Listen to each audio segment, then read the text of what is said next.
Bonjour à tous et bienvenue sur notre chaîne YouTube, la chaîne de Ligne Droite. Je vous invite à vous abonner à cette chaîne, à aimer, à partager, à commenter ces vidéos. C'est très important pour notre référencement et c'est une manière de nous soutenir. Merci à vous tous. Il faut dire que depuis le lancement de la campagne législative, de nombreux candidats Reconquête ont été agressés lors d'actions militantes. On va vous en citer quelques-uns, mais on ne peut pas tous les citer ce matin. Le 31 mai dernier, à Nogent-sur-Marne, c'est un père de famille militant Reconquête de 51 ans qui a été agressé par un multirécidiviste algérien. Alors qu'il tractait dans la rue, l'agresseur avait fait l'objet d'ailleurs d'une OQTF en 2016. À Nantes, c'est Cécile Cheffen qui, alors qu'elle collait des affiches avec quelques militants, a été agressée par une vingtaine d'Antifa. Leur voiture a été dégradée. Ils ont été la cible de jets de pierre et de menaces de mort. D'ailleurs, on a un extrait. Écoutez. En pleine face, mon pote. En pleine face. Cavale, tout seul. Tu veux pas capable de te battre à Manu? Vas-y. On a combien de temps? Ta mère, dégage. Et alors, je suis venu tout seul. Je suis venu tout seul. Vous avez sorti vos merdes là. J'ai pas envie de faire mais j'arrive. Vous décollez si vous voulez, on s'en fout. Allez, lâche. Légal.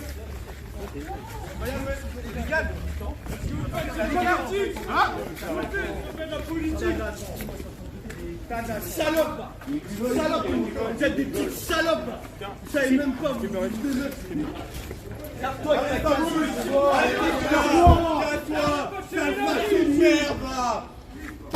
Voilà donc une vingtaine d'Antifa qui ont encerclé les militants Reconquête. En Côte d'Or, Ambrine Mohamed, candidate à la première circonscription, a été enfarinée. Bon, ça c'est moins grave. À Poitiers, c'est la candidate Dolores Prost qui a été prise à partie lors d'un tractage sur le marché de Notre-Dame. Samedi dernier, selon la candidate, les agresseurs sont arrivés avec des t-shirts noirs, des masques qui nous ont empêchés de tracter. Nous n'avons pas cherché la bagarre. Des slogans Antifa ont été entendus. Pas de fachos dans nos quartiers, pas de quartier pour nos fachos. Et puis, il y a Paris. Alors à Paris, très grand nombre d'agressions contre les candidats à Reconquête. On a d'abord Marie Falicon, candidate dans la 17e circonscription face à Daniel Obono, qui a été agressée le 4 juin dernier avec ses militants lors d'une action. Selon elle, c'est la 3e agression des membres de Reconquête dans les 24 heures. On a le 5 juin, rue du Poteau, Madame Axel Le Gall de Kerangal, candidate dans la 18e circonscription de Paris, qui ont été menacées de mort, qui ont d'ailleurs ont déposé plainte. Le 2 juin, lors d'un collage d'affiches sur les panneaux officiels, Madame Constance Delétang, dans la 7e circonscription, ces militants sont poursuivis par une dizaine d'individus qui encerclent leur véhicule, volent du matériel, profèrent des insultes. Voilà, donc pas encore de plainte d'ailleurs officielle sur cette agression. Le 4 juin, encore, M. Garen Chornokian, candidat dans la 4e circonscription, sont agressés et frappés au sol par 4 individus. Encore une fois, une plainte a été déposée.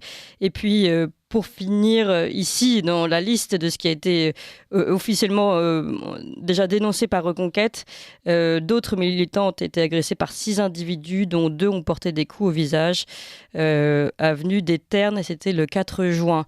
Et nous sommes aujourd'hui avec Franck Laïré-Cassou. Bonjour, Franck Laïré-Cassou. Bonjour, merci de m'accueillir. Merci à vous d'être ici avec nous en studio. Vous êtes candidat Reconquête, vous, dans la 11e circonscription de Paris. Vous êtes également un restaurateur, un délicieux restaurant en Corse, dans le 14e arrondissement de Paris. Et vous aussi, vous avez fait l'objet d'agressions. Oui, bien sûr. Maintenant, c'est quotidien en fait. Donc là, vous avez cité déjà pas mal de choses qui se sont passées ces derniers jours, mais c'est quotidien. Moi, avant-hier, mes militants sont allés coller sur les panneaux d'affichage officiels et se sont retrouvés nez à nez avec un homme qui avait une arme à feu. Alors, est-ce qu'il nous attendait? Est-ce qu'il était là pour autre chose? Attendez, ça c'est très important. Ça, c'était hier? Avant-hier soir. Avant-hier soir. Vos militants vont coller des affiches ou... Voilà, vont coller des affiches dans la nuit. Donc, il était minuit et demi, quelque chose comme ça. Dans quel lieu? 14e arrondissement, dans l'ouest du 14e arrondissement. Oui, donc c'est pas forcément un quartier particulièrement chaud. Non, parce que quand on parle de Paris, on parle souvent du 19e arrondissement, du 18e arrondissement. Marie Falicon, que vous avez cité, a encore été agressée. Ses militants ont encore été agressés cette nuit, d'ailleurs. Donc on les soutient parce qu'ils font un travail extraordinaire et ils y retournent. Oui. Et donc nous, avant-hier soir, on s'est retrouvés, mes militants se sont retrouvés avec un homme qui avait une arme à feu. Donc l'enquête est en cours, une plainte sera évidemment déposée. Oui, mais là, on n'est plus du tout dans les conditions de débat démocratique, débat d'idées. On n'est même pas dans l'enfarinage ou la mousse de Jean-Michel Blanquer. Là, on est vraiment sur du... de la violence pure et des menaces de mort. Enfin, tout à fait. Une crainte réelle pour la vie de nos militants. On est en démocratie. Hein, ils sont dans quel état, vos militants là? Ils doivent être en état certains de choc. sont un petit peu choqués, certains ne veulent plus aller coller, ne veulent plus se déplacer, ne veulent plus tracter non plus, même en pleine journée. Ils ont peur en pleine journée. Il y a des panneaux d'affichage où les équipes partent. Alors je leur ai interdit d'y aller à pied, évidemment. Ils font ça qu'en voiture maintenant. Il y a des panneaux où ils sont attendus par des antifas et donc ils passent leur chemin. Vous avez parlé de Jean-Michel Blanquer, effectivement. Ça a fait la une de quasi tous les journaux de la télé. BFM, ça a fait la journée. Pendant 2 jours. Alors, c'est honteux. Hein. Je suis contre, évidemment, ces attaques, quelles qu'elles soient, de la farine, des tartes, peu importe. On est en démocratie, on doit pouvoir parler normalement. Mais nous c'est la violence pure et dure, réelle. Et aujourd'hui, avec des armes à feu. Avec des menaces... Et des menaces de mort. Sur les affiches, j'en parle pas. Hein. Les tags, mort aux nazis, mort aux fachos, mort à ceci, mort à cela. Avec des menaces sur les réseaux sociaux. Donc, non, le débat n'est pas serein. Et comment c'est arrivé, si on revient sur cette dernière agression, celle à l'arme de feu, comment c'est arrivé exactement? Alors, encore une fois, est-ce qu'ils étaient là pour nous? Est-ce que c'était une histoire de gang? Est-ce qu'on était là au mauvais moment? Ce serait une drôle de coïncidence, mais quand même, mes militants arrivent dans la rue, c'est à côté du collège Giacometti, puisque les panneaux d'affichage sont souvent devant les écoles ou les collèges. Et au moment où ils se garent, ils voient sortir 2 personnes d'une voiture blanche et l'une d'elles avec une arme à feu. Il y avait d'autres personnes en face sur le trottoir. Alors, est-ce qu'ils venaient voir ces personnes-là et régler des comptes entre eux, ou est-ce qu'ils nous attendaient? Et comment ont réagi les militants? Ils sont rentrés dans la voiture, ils sont partis immédiatement. Oui, ils n'ont pas traîné. Non, ils n'ont pas traîné. Ils sont venus me voir, puisque quand il y a des collages comme ça la nuit, je fais un centre pour justement qu'ils puissent venir s'il y a un problème, qu'ils puissent m'appeler, qu'on puisse prévenir le commissariat. On a prévenu le commissariat de suite qui a dépêché 2 voitures. J'avais encore rendez-vous hier. Donc ces personnes n'ont pas été arrêtées ou... Pour l'instant, non. Non. Pour l'instant, non. Voilà. Donc on attend. J'ai été avec le commissariat, avec les enquêteurs hier. Ils doivent recevoir aujourd'hui mes militants qui ont vu, eux, ces actions-là, et on espère qu'il y aura une suite. Mais encore une fois, on n'en parle pas. On se retrouve aujourd'hui dans une situation quand même où des gens, parce qu'ils aiment la politique, parce qu'ils aiment le débat démocratique, parce qu'ils se présentent pour quelque candidat que ce soit, menacés de mort, c'est-à-dire ils sont pas tranquilles. Si un candidat ou un militant Reconquête ou Rassemblement National ou que sais-je avait agressé des militants de la NUPS sur n'importe quel marché ou quoi que ce soit, ça ferait la une de tous les journaux. Qu'attendent M. Darmanin et M. Macron pour réagir et pour appeler au calme quand même? On voit des échanges d'ailleurs assez originaux sur les marchés entre la NUPS souvent et les candidats Reconquête. Souvent des candidats Reconquête qui sont eux-mêmes issus de l'immigration et qui sont accusés d'être fachos ou des traîtres à leur race. Enfin, des inversions de valeurs totales. Donc, mais on le voit avec cette gauche extrême. J'aime pas trop parler d'extrême gauche, Je crois qu'en France, à part certains militants comme ça dangereux, je pense que ça n'existe pas.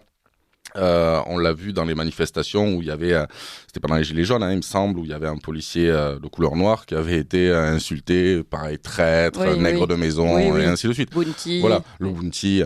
Mais ces gens-là n'ont plus d'arguments de toute façon. Et comme aujourd'hui, M. Mélenchon a fait un coup de force avec cette fameuse alliance, ces militants extrémistes, en fait, se sentent investis d'une mission parce que ces élections, ce sont les leurs, en fait. Et donc, ils montrent leur vrai visage, c'est tout. Et la violence, nous, on nous traite de fachos, de nazis tous les jours, de violents, d'extrémistes. On voit où est la violence et où est l'extrémisme. Parce que là, vous considérez que les agressions sont liées aussi aux militants de la NUPS. Alors, j'espère pas, parce que encore une fois, sur les marchés, il y en a. À mon avis, il y a 2 choses différentes. Oui, sur les marchés, il y a des agressions verbales et tout ça, mais bon, parfois physiques. Après, parce que les agressions verbales, ça reste le jeu, on va dire. Ça reste le jeu, mais ça crée aussi cette tension et cette impunité, en fait, puisqu'il n'y a pas de réponse. Ce serait presque normal qu'on se fasse attaquer. On soutient M. Zemmour, donc on est des gros fachos, soi-disant, et tout ça. Donc ça légitimerait presque la phase suivante, qui, elle, est faite par ce qui s'appelle les antifas ou des choses comme ça, qui, eux, ne sont pas militants, enfin, ou pas, d'ailleurs, je sais pas, mais en tout cas, on les voit pas sur les marchés, ceux-là, bien entendu. Donc c'est des antifas ou des gens qui ont fait une lutte contre des idées qu'ils ne connaissent pas. Encore une fois, on emploie le mot facho tous les jours, ces gens ne savent pas d'où vient le mot facho. On va tenter d'aller revenir un petit peu sur le terrain des idées. Mais avant, pour finir sur ce climat délétère, le parti Reconquête a fini par écrire une lettre au procureur de la République de Paris concernant ce climat de campagne qui ne permet pas d'assurer la sécurité, la sérénité du débat démocratique. En effet, puisqu'une affiche ne peut pas être collée tranquillement, ça pose de vraies questions aussi démocratiques. Si le jeu démocratique, le jeu du débat des idées ne peut pas se faire, ça pose de vraies questions. Donc sûr. là, la question a été posée à la procureure de la République de Paris, Madame Laure Becchio. Donc on attend désormais une réponse. On attend la réponse. S'il y a bien un jour. S'il y a bien un jour, malheureusement, encore une fois, je vous dis, il n'y a pas de réaction. Vu ce qui se passe, parce que ça ne se passe pas qu'à Paris, évidemment, on parle de Paris, là, nous sommes à Paris. Mais voilà, vous avez cité tout ce qui se passait en France, c'est sur tout le territoire. Donc, évidemment, il y a la procureure de Paris qui doit se saisir de l'affaire, j'espère qu'elle fera rapidement, mais c'est le ministère de l'Intérieur qui doit se saisir de l'affaire. Ce n'est pas possible de faire une campagne comme ça. Déjà, la campagne a été tronquée médiatiquement dans l'attente du nouveau gouvernement de Madame Borne. Et aujourd'hui, les militants sur le terrain, alors c'est nous, mais ça a été d'autres personnes avant. Aujourd'hui, c'est Reconquête qui a attaqué. Mais avant, le Front National, le Rassemblement National a été attaqué. Moi, j'ai été à l'UMP pendant des années. Je me rappelle que pendant la campagne des présidentielles de Fillon, il y avait aussi quelques attaques comme ça, mais jamais à ce niveau. Ça fait 22 ans que je suis en politique. Je n'ai jamais connu ce niveau de violence. Mais jamais. Vous pensez qu'il y a une rupture dans le traitement ? Vous dites Monsieur Darmanin ne réagit pas. On rappelle tout de même que même pendant la campagne d'Éric Zemmour pour la présidentielle lui-même s'est fait agresser. Il y a eu un restaurant qui a été mis en pièces lors de cette campagne. Pardon, je perds ma voix. Pardon, à Marseille.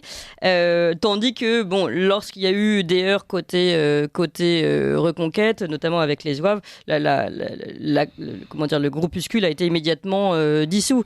Donc on peut se poser la question d'une rupture d'égalité, une rupture de réaction. Je pense qu'on ne se pose même plus la question. On le sait. On le sait. Vous rappeliez effectivement ce qui s'était passé et qui était anormal au discours de Villepinte, où quelques personnes se sont attaquées à un autre groupuscule qui était aussi venu là pour... pardon, je vais être vulgaire, mais foutre la merde. Donc là, on en a parlé. C'était une réponse, mais en tout cas... illégitime quoi qu'il arrive, mais là on en a parlé, là oui les médias en ont parlé, ainsi de suite. Le reste non, ça passe à la trappe, je vous dis, là prenez une chaîne info nationale dans la journée, vous n'en entendrez pas parler. Mais est-ce qu'il n'y a pas aussi un problème d'image ? Est-ce que tout ça est filmé pour faire remonter Alors, c'est sûr que la mousse sur Jean-Michel Blanquer, il y a un côté télégénique, comme on dit. Oui, voilà, c'est ça vend bien, bien, mais c'est Jean-Michel Blanquer. Donc nous, oui, il y a quelques films, les militants, on leur dit maintenant d'essayer de filmer et tout ça, mais c'est toujours pas simple, puis c'est souvent la nuit, donc filmé, mais vous dans les actions que vous avez nommées tout à l'heure, il y a des films sur ça, ça a été transmis, c'est sur les réseaux, c'est pas sur les chaînes.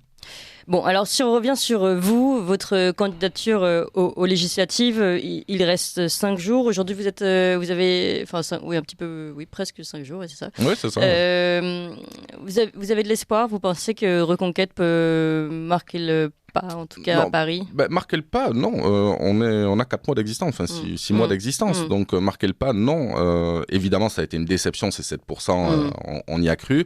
Là encore, les médias n'ont pas aidé, mais il ne faut pas se cacher derrière son petit doigt. On a fait aussi des erreurs stratégiques qu'il faudra gommer, mais on est tout nouveau.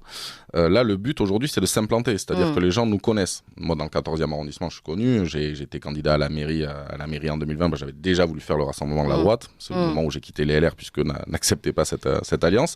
Aujourd'hui, c'est Vous êtes dans la lignée de Charles Millon, en fait.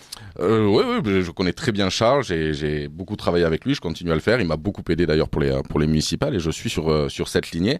Quand on parle de cette alliance de la droite, d'aucuns n'hésitent pas à dire que c'est honteux, que c'est la ligne rouge.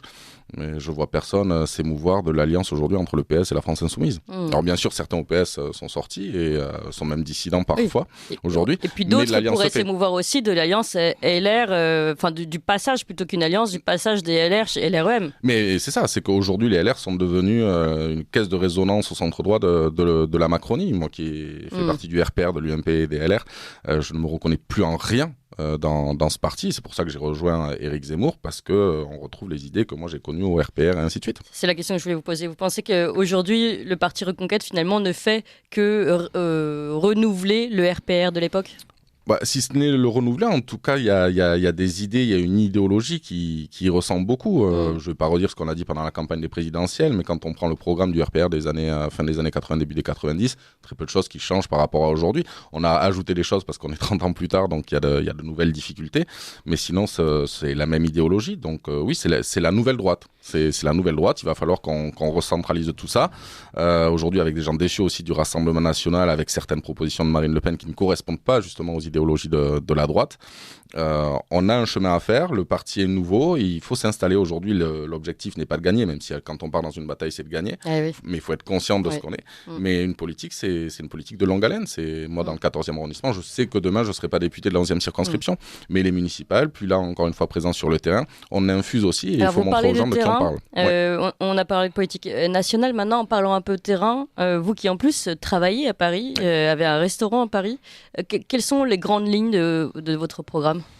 Il y a deux choses à Paris, si on parle de politique nationale avec l'Assemblée nationale.